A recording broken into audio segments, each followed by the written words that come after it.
नमस्कार, इन खबर में आपका स्वागत है। मैं विद्याशंकर तिवारी हूं। क्या कमलेश तिवारी हत्याकांड आतंकी घटना है? क्या उत्तर प्रदेश पुलिस ने शुरू में इसे समझने में चूक की?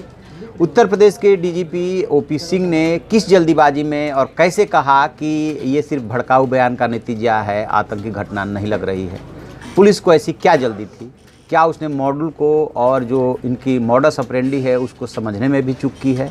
कुछ ऐसे सवाल उभर करके घटनाक्रम के 4 दिन बाद आ रहे हैं जहां पे कि उत्तर प्रदेश पुलिस की जांच सवालिया हो रही है और ये भी बात आ रही है कि इतने बड़े बड़े अफसर थे, आखिर उन्होंने कैसे जल्दीबाजी में ये सारी बातें कर दी? क्या कोई भी कातिल सामान्य परिस्थितियों में अपने पकड़े जाने का सुराग छोड़ता है जानबूझ करके? क्या आपने कभी सुना है कि कोई मर्डर करने के लिए जाए और वहाँ पे सुराग रख करके आए कि यहाँ से हम आए हैं? आखिरकार इन दोनों कातिलों ने, अशफाक और मोइनुद्दीन ने, मिठाई का डिब्बा साथ में मिठाई की रसीद टेबल पर क्यों छोड़ा? क्या उनके पास इतना टाइम नहीं था कि वो उसको ले करके चल देते? फिर वो होटल में क्यों आए? क्या जब कभी इतनी बड़ी घटनाक्रम को आप अंजाम देने जा रहे हो, वो भी आप सूरत से आए हो, तो होटल में जा कर के रुकते हैं? यदि होटल में रुक भी गए तो फिर क्या वो लौट करके आएंगे वहाँ पर? तो ये सब कुछ उसमें हुआ है। बेशक कई जगहों पे ओरिजिनल आईडी का इस्तेमाल किया गया और कई जगह पे फेक आईडी का इस्तेमाल किया गया। तो अब जो बातें आ रही है उसमें ये माना जा रहा है कि उत्तर प्रदेश पुलिस ने बयान जारी करने में थोड़ी जल्दीबाजी की। जिस तरीके से सुराग और साक्ष्य छोड़े गए, उसका एक आतंकी, कोई ना कोई जब आतंकी संगठन इस तरह का काम करता है तो वो जानबूझ करके छोड़ता है ताकि वो उसका क्रेडिट ले सके और बता सके कि हाँ, इस ऑर्गेनाइजेशन ने इस काम को किया है। आपको याद होगा शुरू के दिन में अल हिंद ब्रिगेड का नाम जिस दिन मर्डर हुआ था उसी दिन नाम आया था, और अब उत्तर प्रदेश पुलिस भी इस नाम पे गंभीरता से काम कर रही है कि ये नया ऑर्गेनाइजेशन बना करके नए तरीके से आतंक फैलाने या दहशत फैलाने की साजिश तो नहीं है, और उसका जो ये मर्डर जो है हिस्सा है। क्योंकि हाल के दिनों में उत्तर प्रदेश में 5-6 बीजेपी नेताओं की जो है मर्डर हुए हैं, और ख़ास तौर से पश्चिमी उत्तर प्रदेश में।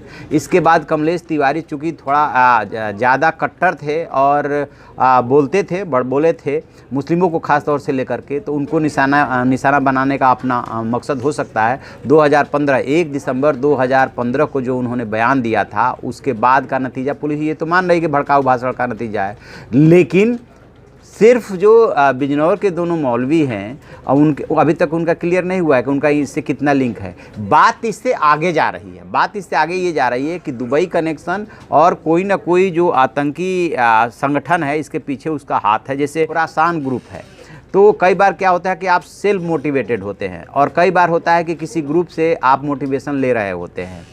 तो बिजनौर का भी एंगल क्लियर नहीं हुआ। नागपुर से गिरफ्तारी हुई है, 3 से 4 राज्यों में इसका कनेक्शन निकल रहा है। उसके बाद जो रोहित है, जिसके नाम से इसने फेक आईडी बना करके अशफाक ने दोस्ती गांठी थी, उसका भी बयान सामने आ गया। किस तरह से उसके साथ ही अशफाक के साथ वो काम करते थे, किसी मेडिकल एजेंसी से जुड़े हुए थे, मेडिकल कंपनी से जुड़े हुए थे, और अशफाक जो है उसका जो है मैनेजर हुआ करता था। तो अब उसका ये कहना है कि चूँकि हमने अपना आधार वगैरह जो दिया हुआ था उसको अशफाक को, इसलिए उसने हमारा वो मैनेजर था तो सारा डॉक्यूमेंट उसी के पास जमा कराना होता है, वहाँ से उसने हमारे आईडी का जो है गलत इस्तेमाल किया।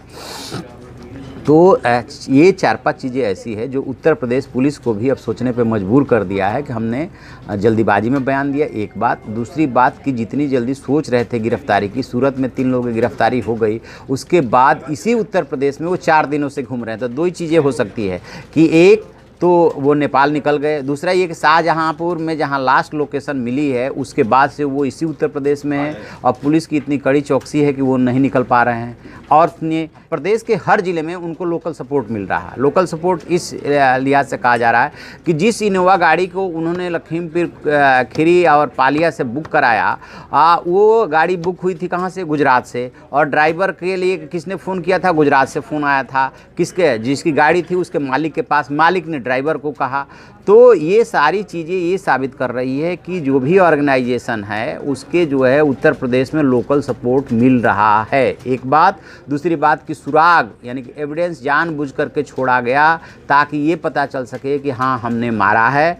और ये हो सकता है कि उनका काम करने का अब ऐसा तरीका निकाला हो कि इंडिया और पाकिस्तान में जिस तरीके की इस समय तनावपूर्ण रिलेशन है और बॉर्डर पे जिस तरह की चौकसी है, उसके बाद से आतंक और दहशत फैलाने का अलग तरीका अख्तियार करते रहते हैं आतंकवादी।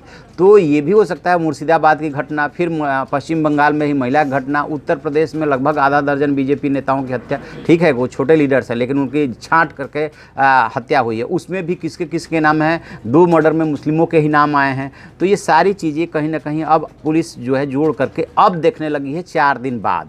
और अब ये इस बात पे हो रही है कि जो अल हिंद ब्रिगेड का नाम आया था शुरू में वो सही भी हो सकता है, बेशक ये नया संगठन हो।